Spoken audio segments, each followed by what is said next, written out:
Olá amigos, meu nome é Gilmara Lima, sou faixa preta de Jiu-Jitsu e vivo aqui no Emirados Árabes. E eu também estou na TV Relacionamento.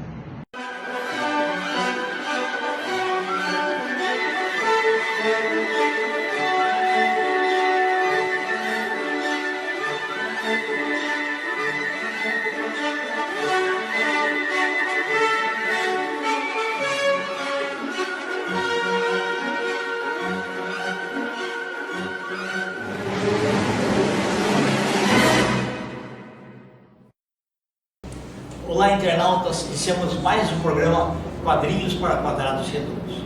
Esse é um assunto que eu adoro falar, porque ele me remete àquela infância, aqueles números de revistas assim maravilhosos, que a gente tem uma verdadeira paixão. E hoje, um bate-papo com o João Paulo JP. Muito obrigado, João Paulo, gratidão, viu? E muito obrigado, você fez contato comigo, perguntando sobre o número do Pato Donald. Exato. Né? A saga continua. Isso, deixa eu perguntar, qual foi, se você se lembrar, o primeiro gibi que você leu, sei lá, se alguém da família comprou para você ou algum amigo te emprestou para ler, e por que alguns personagens, né, nós vamos falar aí do médico, o que te influenciou a gostar? Não, perfeito. Eu lembro sim, foi o Transformers número 1 da RGE, de 85. Acho que foi a primeira leitura mesmo de ponta a ponta que eu tive, assim, porque eu cresci nos anos 80, né? A minha infância foi nos 80. Eu me apaixonei completamente por esse mundo dos quadrinhos e aí comecei a colecionar, né? Então a minha coleção hoje vem de edições de banca da época mesmo. Lógico que nós... Já era Abril Jovem, né? Não, era só a Editora Abril. Era a Editora Abril, não tinha ainda a Editora Globo, né? Certo. E como você sabe, né? Tipo, guardamos essas relíquias, né? Garimpamos, né? Para fechar essas coleções e até hoje tem esse hobby muito gostoso de fazer. E diferente que, por exemplo, tem muita gente que compra o gibi, lê, joga no sofá, leva no banheiro, né? Tá, você já começou, lia e guardava com carinho. Nossa, então, não exatamente. Não somente o gibi, assim, né? Eu tive uma infância bem rígida nesse sentido de guardar essas coisas. Livros também. Exatamente. Felizmente eu tive a sorte de ter uns pais que compreendiam essas questões, tanto na parte de brinquedos. E achavam aquilo importante, né? Importante, então, ó, eu estou te dando, mas a importância de ter isso aqui, vamos preservar, né? Então teve essa questão, e com o gibi foi a mesma coisa, né? Mas eu tive um carinho muito grande pela leitura, até hoje eu tenho, né? Até quando criança eu fiz alguns quadrinhos, acabava desenhando, acabava fazendo histórias em quadrinhos também. Você chegou a bolar algum personagem ou não? Cara, eu bolei o JP o Aventureiro, legal. Era uma época que, como eu falei, que eu cresci nos anos 80, então eu cresci vendo Indiana Jones, né, os Goonies e tudo mais, então essas questões de caça ao tesouro, de caça de relíquias, etc., arqueologia e tal, foi bem buscar o desconhecido, né? Exato, então eu acabei criando um personagem assim, que era basicamente uma cópia do Indiana Jones, com os amigos, para caçar o tesouro pelo mundo aí, né? Tá. Vamos ver se um dia a gente publica isso aí, que é legal. Legal, eu tenho lá guardado até hoje, né? Bacana. Você sabe, né, como colecionador, né? Tudo no plástico, tudo plastificado, bonitinho, lá numa caixa, numa prateleira, intacto, né? Legal. Tem algumas edições dos anos 80 que eu acho que ainda o grampo era de cobre, né? Então, esse é o grande problema hoje, né? Porque hoje ele já não tem mais problema, né? Que aquele... Exatamente. O que acontece, né? Como a gente está fazendo esse garimpo, né? Fazendo essa questão de buscar essas coleções ou essas edições, isso conta muito na questão do valor do que você acha do produto, né? Então, a conservação. Então, se está muito enferrujado o grampo, é um valor X, se tem algum risco na capa, cupim, exatamente, rabisco, carimbo. O pessoal tinha, inclusive, edições, porque eu comecei a colecionar nos anos 80, mas algumas coisas, por exemplo, a média, ela vem dos anos 70, né? E você tem que ver que... Eu fui trazendo as outras edições, então eu tive que fazer em garimpo, em bancas de biousados na época, que não tinha internet, né? Ou simplesmente também em sebos. Então isso conta muito, né? Então hoje em dia uma edição, o valor da edição tem essas questões que são necessárias serem vistas, né? por exemplo, você comentou sobre, eu entrei em contato com você, né, em relação ao Pato Donald, você está em busca do Pato Donald número 1, o original, né, de 1950. Acabei encontrando uma edição, mas a edição estava bem assim ruizinha, porque antigamente o pessoal encadenava as edições, né?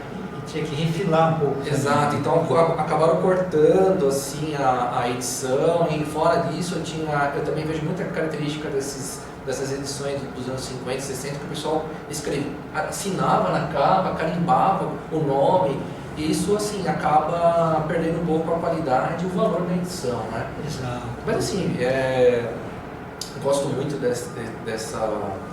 desse hobby, né? É muito legal ter você buscar algo que você tá querendo muito, e assim, é uma satisfação enorme quando você acha nesse sentido, Sim. né? Por exemplo, a edição número 1 do Pato Donald, do Tio Patinhas, de 62, acabei achando, obviamente, em garimpo, etc.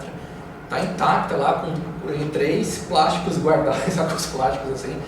Até a pessoa brinca comigo, mas você não lê? Mas eu leio a primeira vez, depois eu tiro no quarto, né? É muito difícil tirar do plástico lá, né? Sim.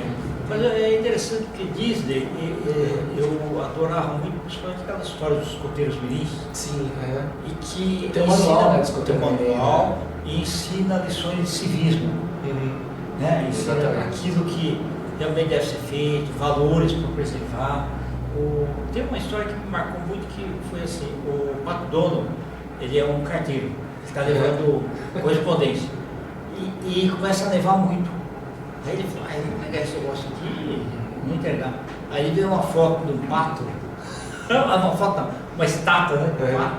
Embaixo está assim, memorial aí do carteiro, não sei o que, tal, que mesmo em dias de chuva, de frio, de sol intenso, ia lá e entregava. E aí ele pegava e entregava. Nas edições Disney, eu tenho algumas assim, que eu... porque eu tenho, na minha casa eu tenho guardado as coleções num determinado ponto, mas em algumas edições eu guardo até no meu quarto, assim, de tão queridas que são pra mim, né? Por exemplo, do Mickey eu gostei muito da época que teve o Comando Laser. Sim. Que foi até um cartunista brasileiro, né, que fez as edições. Nossa, maravilhoso. Tem muita crítica referente a essas histórias, mas assim, eu adorei, cara, assim. Eu não sou muito fã de Mickey nesse sentido, Sim. mas essas edições pra mim são as melhores que teve na década dos anos 80. Eu tô falando de 86 para 88, 87 mais ou menos. Porque teve poucas edições do Comando Laser ali. Eu acho que até quem tem os direitos autorais, possivelmente a Panini hoje, né? Ou, não sei, o Culturão, não sei quem que tem essa do Mickey hoje, porque hoje eu não coleciono mais. Essas novas coleções eu não acabei parando, né? Tem espaço físico. Exatamente. Então eu poderia até fazer uma reedição do Comando Laser, que eu achei muito legal essa parte. E do Tio Patinhas eu tenho em 88 eu lembro que o SBT trouxe o DuckTales, né? Sim. Então era uma coisa muito assim, era uma coisa surreal, porque você só tinha um quadrinho e de repente teve um desenho, nossa, desenho maravilhoso, né? Não precisa nem dizer que grande audiência que teve até hoje, fizeram uma nova reedição, fizeram uma nova roupagem para ele, etc. Mas a edição original de 88 do DuckTales, né? Para mim é a melhor de todas, né? E o Tio Patinhas eu tenho assim, um amor assim, diferente relacionado a esse quadrinho, porque as histórias são muito boas, assim. Existem realmente umas histórias que são para o público infantil, mas o Tio Patinhas tem uma pegada um pouco mais também para o público adulto, referente nessas questões, principalmente quando envolve essa questão de você ter de você preservar o que você tem, né? É verdade. Né? E uma história muito legal que eu lembro do Tio Patinhas era da época que teve que foi em 2 edições da Fórmula 1.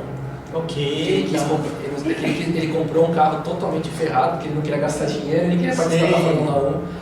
E aí teve na edição do Tio Patinhas, e a continuação dessa história foi no Almanac Disney, né? Então Abril tinha essas questões, né?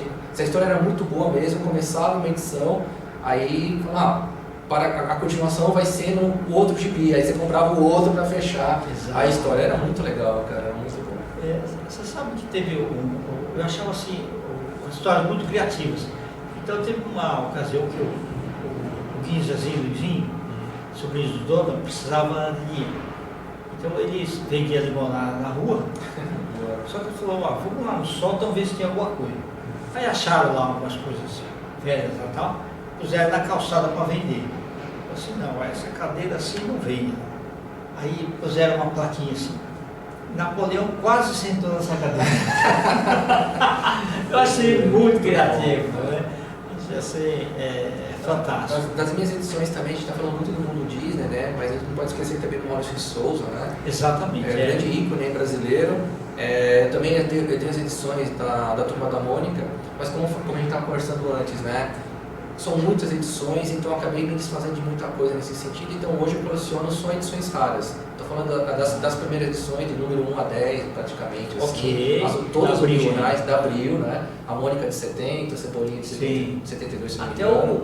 o desenho era um pouco diferente lá, né? Exato, uma curiosidade, né? A primeira edição da Mônica é a Mônica e sua turma. Só depois virou Mônica na 2, assim, ela ficou só Mônica, né? Exatamente. Bem legal. Essa edição, por exemplo, garimpei para achar uma edição perfeita no... E virou rara, né? Virou rara, né? E a gente está falando de coisas assim que é alguns R$1.000 aí para cima, né? Sim. É bem interessante esse mundo, assim. Esse é o colecionismo que a gente dá raiz, né? Sim. Hoje tem esse colecionismo que eu não tenho nada contra, tá? Que até acho muito legal quem coleciona, por exemplo, Marvel ou DC, né? Hoje está com lombada, está com capa dura. Eles pegaram fizeram todas as edições, né? Pegaram todas as histórias antigas, colocaram em ordem cronológica. Até o Conan também. Exatamente, a Espada Selvagem de Conan tem assim, você cria uma lombada assim, você fala, nossa, né? Sensacional. Gostava muito, assim. Eu, assim, entre aspas, graças a Deus, né? Não tive esse apelo de ter essa coleção atual, né? Porque na nossa época a gente conseguia colecionar bastante. Eu acho que hoje está muito caro também para fazer uma coleção dessa. Não, e quando eu vejo, por exemplo, propaganda de estúdios, eu fico pensando, nossa, se o cara era um colecionador, depois for morar no estúdio, coitado, não cabe um gibi lá dentro. Exatamente. E foi muito legal assim na época, porque, eu te falei, né, só tinha Editora Abril, tinha RGE, tinha a Block, também não posso esquecer da Block, na minha época, né, dos 80. Mas antes teve a VEC, teve a Ebal, né, obviamente. Essas coleções mais antigas, a VEC, eu gosto muito do Tex, né, eu tenho o número da Tex, mas eu não colecionei ele como um todo, tem gente que é super fã.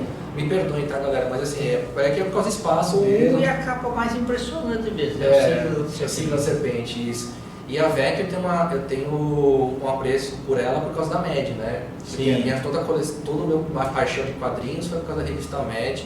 Então eu tenho a MED desde a primeira aqui da VEC, depois passou pela Record, Mitos e Panini. Então eu tenho todas nesse sentido. E obviamente quando veio a Editora Globo, né, que é a antiga RGE, ela veio com uma pegada com mudou os Transformers, né, e teve comandização, teve o fantástico Akira, né, porque Akira para mim é uma coleção espetacular, porque eu tomo, é uma maravilhosa coleção. Essa realmente eu tive que comprar, eu tenho a original, né, da Editora Globo, obviamente, a Globo lançou os encadernados na época, e recentemente teve, né, toda a edição completa, mas em forma de mangá mesmo, original. Sim. Foram E a 6 gente volumes, tem né? que ficar segurando, muitas vezes tem que ficar segurando para não vai caber. Então tem que fazer uma triagem. Mas você falou uma coisa muito importante, JP, que assim, colecionar não é juntar coisas. Não é. Tem uma parte sentimental muito maior do que a parte racional. Né? Exato. É muito bom, assim, então, acho que também como colecionador também, acho que você entra lá na sua coleção, você vê que você acaba pegando aquela edição que você gosta mais, dá uma lida, né? E faz bem pra E cabeça. faz bem, é sensacional. Assim, é uma viagem ao tempo realmente, né?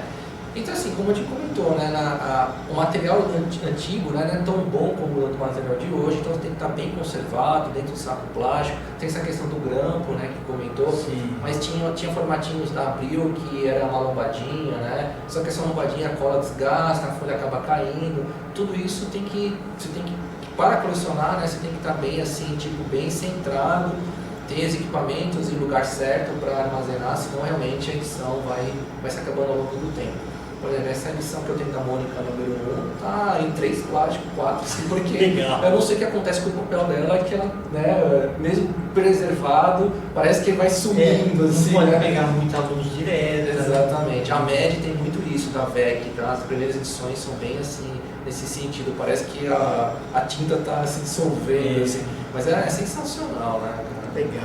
Ah, bom, ô JP, muito obrigado pela viagem do tempo que você Obrigado a vocês chegou, aí. tá? Vamos continuar em contato, você vai encontrar o Pato Dono número 1 aí. Quem puder ajudar, Pato Dono de número 1, original, de Original, 1950. Né? Não é esses aí que Aquela reedição aí de 1982. Exatamente. Perfeito, tá ótimo. Você pode deixar seus contatos? Claro, o meu Instagram é jpcamargo11. Ele é um Instagram pessoal, mas eu estou mudando um pouco ele para essa parte de colecionismo, né? Que não somente HQs, mas estou colecionando algumas coisas raras, brinquedos antigos, né? Acaba você tendo esse apreço assim, nesse sentido. Eu vou criar também um novo Instagram, especificamente só para esse mundo de colecionismo. E também eu tenho uma particularidade que eu sou especialista em cubo mágico, né?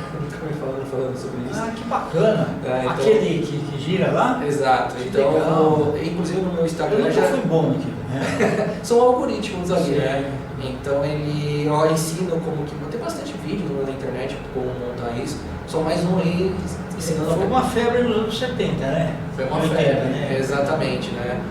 É só mais um no meio dessa multidão ensinando como que monta esse brinquedo que lúdico, né? Ele é um dos maiores... É um brinquedo que tem as maiores vendas do mundo, assim, nesse sentido, quando veio para a América, tá? Muito legal. Tá bom? Gratidão. Obrigado, Muito pessoal. obrigado. Valeu. Internautas, com os agradecimentos então a esse fantástico colecionador João Paulo JP, nós finalizamos mais um Quadrinhos para Quadrados Redondos. Grande abraço e até a próxima.